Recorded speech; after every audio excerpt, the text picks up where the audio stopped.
tapi menjadi agama baru, bukan Islam juga bukan Hindu. Muncul interpretativism ya, semacam itu ya analoginya. Kemudian dari interpretatifism itu muncullah yang namanya participatory action research. Jadi participatory action research akarnya dari interpretatifism. Jadi gitu. Jadi biar kita tahu kok ada riset yang kayak gini beda, nggak kualitatif, nggak kuantitatif, tapi beda ya risetnya. Gitu. Jadi nanti kita akan masuk riset yang PAR ya, participatory action research.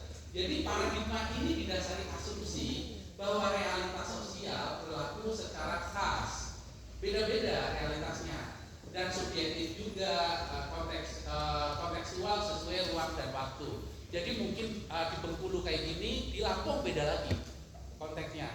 Jadi kita peneliti itu harus masuk ke dalam komunitas itu, bersatu dengan komunitas, dan komunitas kita ajak meneliti bareng-bareng. Oke, sekarang kita masuk ke PAR ya. Oke, next.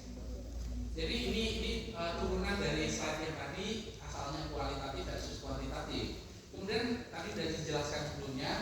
Kemudian saya menjelaskan sedikit tentang deduktif versus induktif.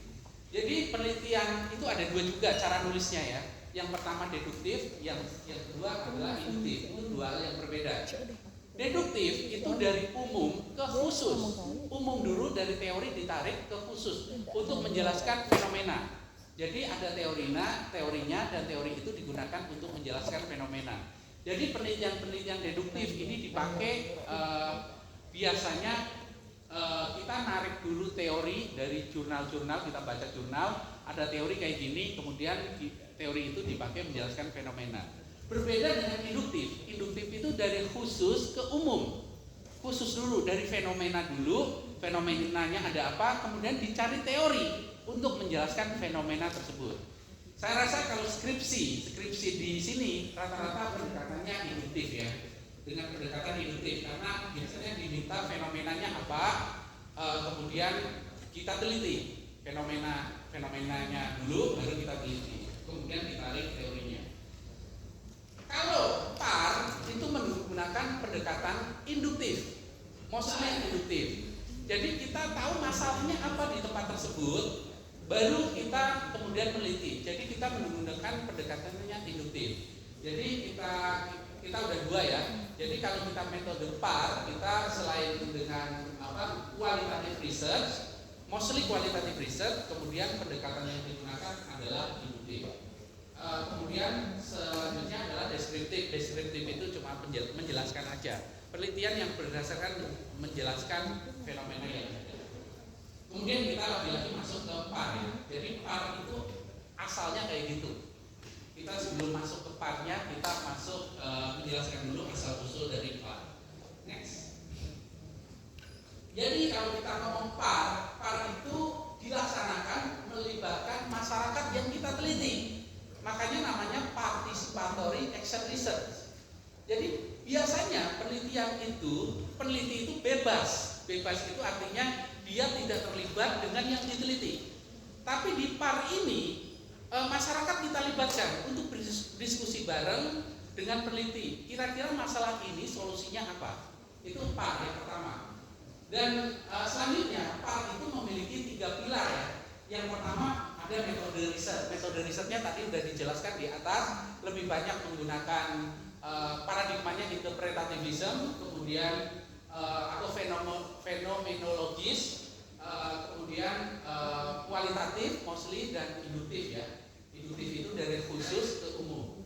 Kemudian kita masuk ke ada metodologi riset yang digunakan satu ya. Yang kedua adalah ada aksi. Aksi itu setelah hasil risetnya ada kesimpulannya, kita eksekusi juga terhadap masyarakat tersebut. Dan yang terakhir adalah partisipasi. Jadi ada metodologi, ada aksi, dan ada partisipasi. Gitu ya. Oke, next. Jadi secara umum kalau kita ngomong PAR itu kegiatan riset yang dilaksanakan dengan melibatkan partisipasi aktif masyarakat yang kita teliti dalam suatu komunitas ya. Kemudian hasil dari riset itu ada kesimpulan aksinya. Aksinya juga kita eksekusi ya, untuk melakukan transformasi antisipasi kondisi perubahan di masyarakat. Intinya kayak gitu. Jadi kita melakukan riset, diskusi dengan masyarakat itu, ada kesimpulannya, dan kesimpulannya langsung kita eksekusi bersama-sama dengan masyarakat dan pemerintah daerah di area tersebut. Jadi PAR ini sangat baik bagi yang kebetulan adik-adik mahasiswa lagi mau berangkat KKN ya. KKN itu jangan hanya sekedar KKN. Nah nanti kita gunakan metodenya PAR. Gampang, PAR itu gampang, jangan khawatir, nggak rumit ya. Metodenya sangat gampang. Yang penting nanti pada saat laporan storytelling, menceritakan apa yang terjadi di masyarakat tersebut. Jadi pintar-pintar menulis storytelling yang menggambarkan keadaan masyarakat itu seperti apa, bla bla bla. Nanti ada contohnya bagaimana kita membuat laporan dengan metode PAR. Next. Oke, next lagi. Oke, ini tujuan PAR ya. Tujuan PAR itu yang pertama adalah lagi-lagi PAR itu membangun kesadaran masyarakat atau memberdayakan masyarakat bawah ya, masyarakat bawah melalui education, learning, dan dialog dengan masyarakat bawah tersebut. Jadi prosesnya nanti ada kita ngasih education, ngajak belajar bareng, dan dialog dengan masyarakat tersebut atau komunitas tersebut. Kemudian yang kedua, untuk mengubah cara pandang tentang penelitian. Jadi PAR itu cara pandang kita terhadap penelitian itu bisa beda banget. Menjadikan penelitian itu sebagai sebuah proses yang partisipatif karena melibatkan melibatkan komunitas yang kita teliti. Kemudian yang ketiga, menggeser paradigma yang tadinya sebelumnya masyarakat itu hanya objek penelitian, kita jadikan subjek. Subjek itu bareng-bareng, penelitinya kita dan kolaborator. Kolaboratornya itu asalnya dari masyarakat itu sendiri. Kita ajak bareng-bareng untuk menyelesaikan atau memberikan jawaban terhadap masalah yang terjadi di masyarakat ini. Kemudian yang terakhir tujuan PAR adalah membuat transformasi nilai sosial di masyarakat supaya berubah masyarakat itu menjadi lebih baik. Next. Jadi prinsip-prinsip PAR itu ada, tadi saya ulang di pengulangan ya, ada partisipasi melibatkan komunitas masyarakat yang kita teliti. Kemudian ada orientasi action ya. Action itu kesimpulannya apa? Kita membuat kesimpulan bahwa masyarakat harus gini. Ya udah, action itu kita eksekusi. Dan yang ketiga adalah triangulasi. Triangulasi itu untuk ngecek data. Jadi misalkan kita melakukan pengambilan data di masyarakat, terus kita cek data kita apakah oke, kita bandingkan dengan data yang lain. Nanti contoh-contohnya akan disajikan di slide-slide selanjutnya. Jadi misalkan saya wawancara dengan ibu. Ya, wawancara dengan ibu ngomong A, B, C, D. Saya konfirmasi dengan temannya ibu, bener nggak kondisi di UIN Bengkulu kayak gitu? Kalau bener, ya udah itu menjadi kesimpulan sementara. Itu namanya triangulasi ya. Dan yang terakhir adalah fleksibel. Fleksibel itu artinya kita nggak saklek ya, nggak saklek dengan temuan kita. Jadi temuannya kita konfirmasi lagi dengan metode yang lain. Itu prinsip-prinsip dari PAR. Oke, next lagi. Oke, ini contoh ya, contoh karena kita waktunya terbatas ya. Ini contoh artikel dengan pendekatan PAR. Judulnya apa ya? Nggak kelihatan ya dari sini. Boleh gede. Judulnya ini artikel terbit di Australia. Penelitiannya di Lampung, di Mesuji Lampung. Boleh di situ judulnya. Bukan judulnya, itu bisa digede. Oke, ke bawah lagi. Enggak, itu nggak bisa digede judulnya. Ini saya tampilkan sampulnya aja, sampul dari penelitian PAR.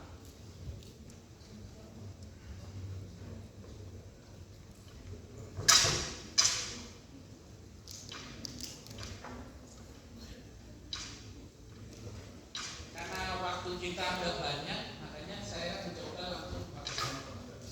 Nggak bisa ya? Boleh tolong dibacain aja judulnya. Yang itu.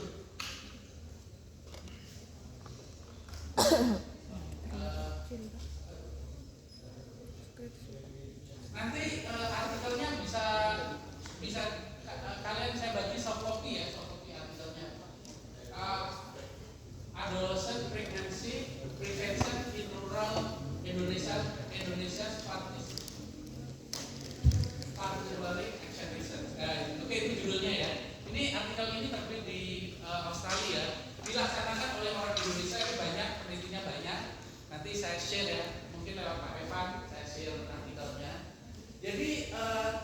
penelitiannya dilakukan di Mesuji, Lampung, tahu kan? Jadi mungkin ada yang KKN di Lampung, kemudian mereka melakukan penelitian tentang kehamilan dini ya, kehamilan dan pernikahan dini di Lampung, di Mesuji terutama, konteksnya Mesuji. Next. Oke, jadi ini saya ceritakan isi dari penelitian tersebut. Jadi dari KKN, dari sebuah KKN atau pengabdian masyarakat ditulis menjadi sebuah PAR, sebuah penelitian dengan metode PAR. Itu gampang banget. Ini saya ceritakan dikit ya. Introduction-nya dari artikel tersebut adalah kehamilan pada anak perempuan yang berusia belasan tahun itu banyak terjadi di Lampung, di Mesuji terutama. Kok bisa kayak gitu? Jadi penelitian ini ingin mengidentifikasi ada masalah apa sih di Lampung, di Mesuji itu. Tahu kan Mesuji Lampung?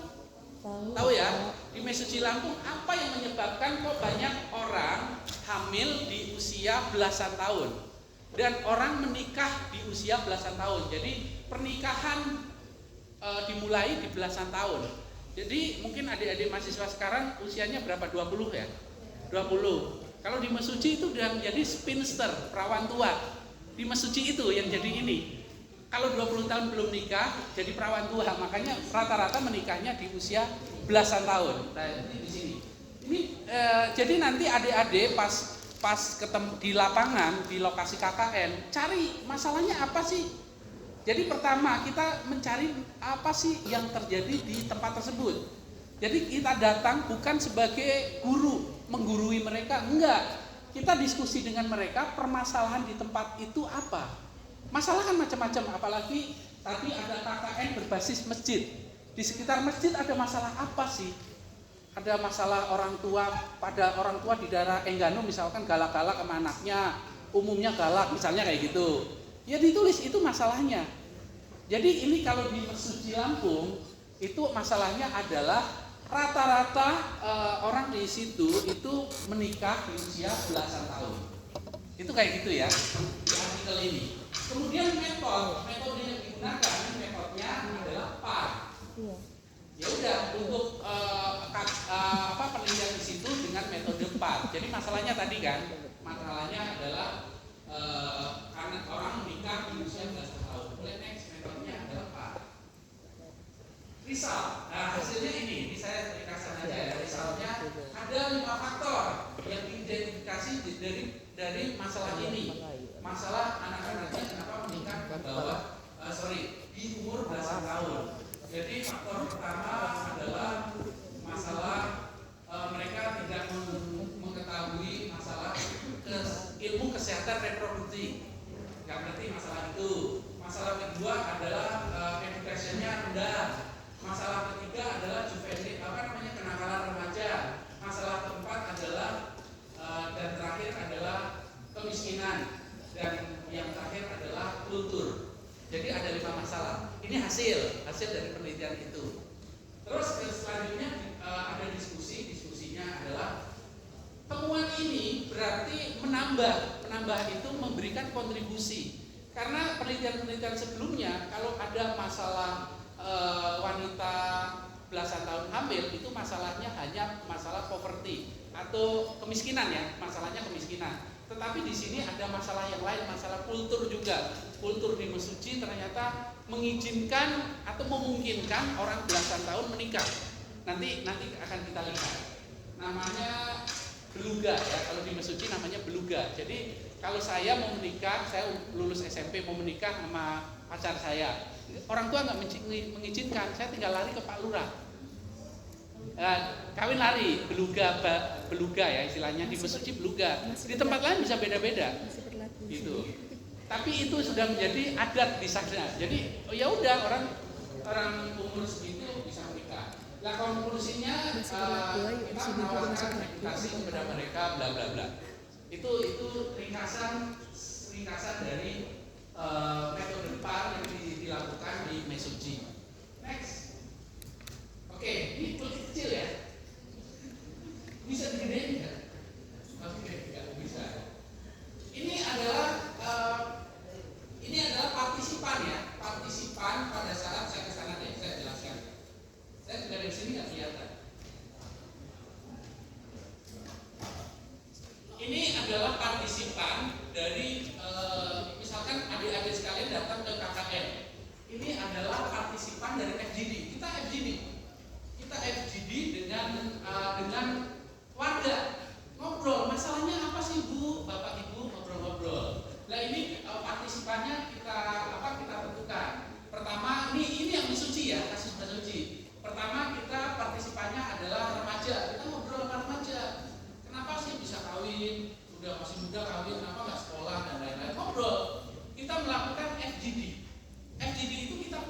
orang dengan spek yang sama itu kalau remaja ya semuanya remaja, kumpulin.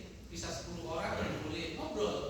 Jadi misalkan si A akan jawab, iya kita takut dosa, kayak gitu kan. Makanya kita nikah. Si B bukannya takut dosa, nambahin ya, si B nambahin. Tetapi mau ngapain lagi selain nikah? Si C ngomong apa? Jadi itu. Jadi pada saat kita diskusi fokus grup, jadi akan ada jawaban yang snowball ya, sifatnya snowball. Snowball itu makin lama makin temennya jawab lagi, yang tadinya diam nggak bisa ngomong jawab. Jadi itu namanya FGD. Jadi kita melakukan FGD aja. Jadi step paling gampang kita pada saat datang ke lokasi KKN, kita FGD aja. Kita pilih 10-15 orang, oke, dengan spek yang sama, remaja, oke, FGD. Spek yang sama, misalkan pemuka agama 5 orang sampai 10 orang ngobrol, masalahnya apa di sini. Terus dengan spek yang sama, orang tua dikumpulin, itu FGD. Jadi paling gampang kita melakukan FGD. Biasanya dilakukan sekitar 3 jam ya, satu kali FGD sekitar 3 jam, dan itu direkam, kita direkam, nanti diverbatim itu artinya rekamannya diketik, kemudian dianalisa hasil rekamannya seperti apa. Jadi kayak gitu, segampang itu kita melakukan FGD. Nanti ada kalimat-kalimat yang penting diceritakan pada saat kita menulis laporan. Oke, next. Ini yang pertama ya, tabel pertama. Nah ini temuannya ya, temuannya ada selama ini kebetulan di Mesuji ada mereka melakukan 4 kali FGD, cuma 4 kali aja. 4 kali FGD, kemudian ada 15 temuan di sini. Yang pertama ada 1 sampai 3, ini pertama disimpulkan bahwa mereka ada pengetahuan terhadap kesehatan reproduksi rendah. Kesimpulannya ya, ini kayak gitu. Kemudian ada norma sosiokultural.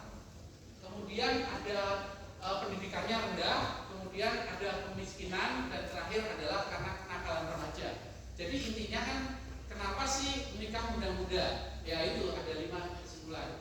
5 hal ini diperoleh dari temuan yang ini. Misalnya ya, ini baca ngobrol selama FGD ketemu teen couple don't know buat reproduksi. Jadi pasangan remaja ini ternyata nggak memiliki pengetahuan tentang kesehatan reproduksi. Dari 3 ini disimpulkan menjadi ini.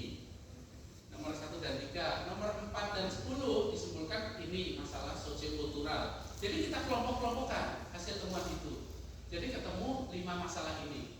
Oh, jadi penyebab pernikahan di usia remaja adalah 5 hal itu. Pengetahuan tentang reproduksi, kesehatan reproduksi rendah, sosiokultural, norma sosiokultural, yang ketiga pendidikannya memang rendah, yang keempat poverty, yang kelima adalah kenakalan remaja. Jadi itu ketemu kesimpulannya. Sesederhana itu. Jadi setelah kita ini kita ceritakan aja, kita melakukan FGD, ditulis aja berapa kali FGD dengan siapa, itu semuanya ditulis aja. Jadi yang paling penting memang storytelling, kita menceritakan kemampuan kalian untuk bercerita. Ini kalau artikel itu sekitar 10 halaman ya, antara 6 sampai 10 halaman. Ya udah diceritakan. Mudah-mudahan bentuknya artikel bisa masuk jurnal. Jadi adik-adik sekalian bisa masuk jurnal, atau mungkin kalau mau yang tebel bisa dibikin buku. Jadi pilihannya gitu, bisa dibikin buku atau dipublikasikan ke jurnal. Mungkin bagi bapak ibu dosen juga senang karena ini buat kum. Kan namanya sebagai pembimbing masuk kan, itu kum. Ya udah kumnya naik. Kita cuma membimbing yang nulis mahasiswa kan, mahasiswa belajar tulis dan lain-lain. Next. Ini stage-nya ada beberapa step ya, untuk melakukan part. Ini di laptop saya jelas, di sini enggak ya. Ya udah saya ceritakan aja. Pertama kita melakukan riset desain. Riset desain ini pakai par ya, ditulis aja. Ini waktunya sebulan, tinggal 5 menit ya perhitungannya. Tadi udah saya ceritakan ya, step-step ini udah saya ceritakan sebelumnya. Pertama kita bikin riset desain dengan metode par. Yang kedua kita harus melakukan policy maker engagement. Jadi kita harus ngobrol dulu dengan policy maker, pembuat keputusan. Kalau bisa bupati, ngobrol dulu kita mau melakukan apa. Kalau nggak bisa camat, setidaknya lurah. Lurah, karena kenapa kita harus ketemu dengan policy maker? Karena lurah ini bisa ngumpulin. Orang belasan tahun dikumpulin, orang tua dikumpulin, pemuka agama bisa dikumpulin. Ini, jadi kita yang kedua adalah melakukan policy maker engagement. Yang ketiga adalah kolaborator engagement. Kolaborator, orang yang akan membantu riset kita. Orang yang membantu riset kita dari masyarakat ini juga. Ya udah, bisa dikumpulin, direkrut ya, bareng-bareng. Kemudian setelah itu kita melakukan koleksi data, pengumpulan data. Ini dilakukan FGD. Saran saya FGD, karena sekaligus banyak orang FGD. Kemudian setelah FGD, kayak tadi hasil FGD-nya ketemu komentar-komentar dari mereka. Kalau di kasusnya Mesuji ada 15 komentar. Dari 15 komentar dikelompokkan menjadi 5 temuan. Nah ini data analisis step ke-5. Kemudian yang ke-6 kita melakukan implementasi. Actionnya apa? Untuk kasus Mesuji, kemudian untuk mengatasi kemiskinan diajari cara nyulam. Para ibu-ibu itu karena miskin kan, poverty, diajari cara nyulam. Ya udah langsung kita ajarin. Kemudian terkait masalah pengetahuan alat kesehatan reproduksi diajari, kita kasih penyuluhan kerjasama dengan dokter-dokter di puskesmas tersebut. Itu kayak gitu. Jadi masing-masing item, coba balik ke atas. Oke, seperti ini. Masing-masing item ini ada solusinya. Ini ada solusinya. Ini dengan penyuluhan. Ini dengan penyuluhan juga. Kalau masalah poverty dengan mengajari cara nyulam. Kalau di sana nyulam ada sulaman ulat ya di Mesuji. Kemudian ini mostly dengan penyuluhan. Kita tentukan siapa yang mengadakan penyuluhan. Ada yang dokter, ada yang guru. Kita tentukan di situ. Jadi dieksekusi langsung. Jadi pada saat KKN kalian benar-benar mengeksekusi apa yang kalian risetkan. Makanya namanya participatory action research. Ada actionnya gitu. Balik lagi yang tadi. Kemudian terakhir adalah policy adoption. Jadi kebijakan riset ini diadopsi sebagai policy. Policy itu menjadi peraturan ya. Ini kebetulan bekerja sama dengan Pemda. Jadi kalau kalian misalkan nggak bisa kerjasama dengan bupati karena terlalu jauh atau terlalu tinggi, setidaknya dengan lurah lah. Kan kayak gitu, nggak apa-apa. Oke, next. Ini cerita aja tentang kondisinya, lokasinya di Mesuji. Tempatnya di mana di balai desa ya. Balai desa diskusinya ini jumlah orang diskusi 20, 25, 23. Siapa aja partisipannya? Diskusi pertama ada FGD, partisipan pertama teenager, partisipan kedua siapa aja, dan lain-lain. Ditentukan juga jenis kelaminnya 40% laki-laki dan 60% perempuan. Jadi itu aja. Jadi kata kuncinya storytelling. Apa yang kalian lakukan selama FGD-nya bagaimana ditulis. Tapi dengan tulisan kalian, ditulis saja, menceritakan biasa. Itu sudah riset itu kayak gitu. Riset itu bukan we don't talk about statistik. Enggak, ini enggak ada statistiknya sama sekali. Cerita aja. Oke, terus next. Oke, ini masih ngomongin temuan Mesuji ya. Ketemu tadi ada 5 hal. Masalahnya adalah adolescent pregnancy, kehamilan di usia belasan. Masalahnya ada 5 tadi, sudah saya bahas di awal. Terus, oke, balik lagi ke yang tadi. Oke, nanti pertanyaannya setelah ini ya. Kalau ada pertanyaan setelah ini, jadi intinya participatory action research itu gampang, enak, dan nggak perlu install SPSS. Nggak perlu install Israel, semuanya kualitatif, dilakukan secara kualitatif, dan kalian harus harus menjiwai seperti komunitas tersebut. Jangan sampai kalian nggak mengerti kondisi apa yang ada di otak komunitas. Jadi sebagai peneliti kalian masuk. Jadi kalian harus benar-benar memahami seperti apa cara mereka berpikir. Itu yang penting. Karena tiap daerah istilahnya ada local wisdom ya. Ada local wisdom itu atau kearifan lokal itu beda-beda. Gitu. Oke, next. Ini contoh-contoh penelitian yang lain ya. Masuk jurnal juga. Ini di Rio ya. participatory action research untuk rural women's empowerment. Jadi meningkatkan atau memberdayakan wanita desa yang nganggur, yang nggak kerja. Ini di sini. Ini ada penelitiannya, nanti artikel-artikelnya saya share ke Pak Evan, nanti bisa dibagikan ke mahasiswa buat inspirasi. Oke, terus next. Ini participation action research, ini dari kampus Ulumuddin ya. Universitas Cokro Aminoto. Jadi participation action research dalam pengembangan kewirausahaan digital di pesantren perkotaan.